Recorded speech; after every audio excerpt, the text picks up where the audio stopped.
მოხდა უკვე ახალი ეს არ მოხდა ახალი ხელმძღვანელობაში, მაგრამ ესე იგი რა არც ისე დიდი ხნით ადრე ახალი როდის მოხდა იქნება ამჟამად ბათუმის საქალაქო სასამართლოს წარმოებაში არის ეს სამართლის საქმე და გამოვლინდა კიდევ ერთი ამასდენი ფაქტი საქართველოს შინაგან საქმეთა სამინისტროს სპეციალური ოპერატიული დეპარტამენტის აჯარის მთავარი სამმართველოს მუშაკთა მხრიდან სამსახურებრივი უფლებამოსილების ბოროტად გამოყენების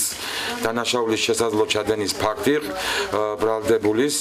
პატიმარ დიმიტრი ბარათაშვილის მიმართ. კონკრეტულად ბრალდებული თავისი განცხადებით ხაზს უსვამს ისეთ ფაქტებს, როგორიც გახლავთ ცემა, ასევე გამაგრილებელ სასმელ კოკაკოლაში ნარკოტიკული ნივთიერების ჩასხმის ფაქტს, რათა დაფიქსირებული იყო თითქოს ნარკოტიკული საშუალებების მიღების ფაქტი განზრახვით, ასევე მუქარის შანტაჟის გზით ჩვენების აღიარებით ჩვენების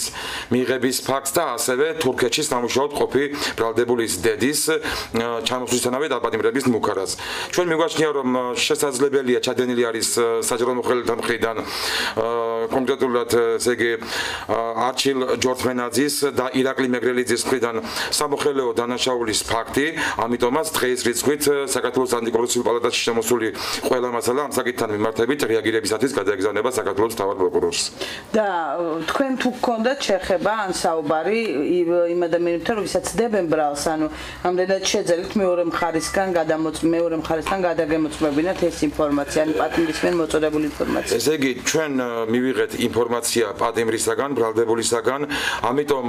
ჩვენ არა ვართ ვალდებული ვამოწმოთ ეს ინფორმაცია, გამოძიების დაწყების მოთხოვნით ჩვენ ვაგზავნით ინფორმაციას მთავარ პროკურატურაში და გამოძიების ფარგლებში დადგინდება ჭეშმარიტება და ნამდვილობა მითითებული გარემოებისა, რასაც ბრალდებული თავის განცხადებაში უთითებს.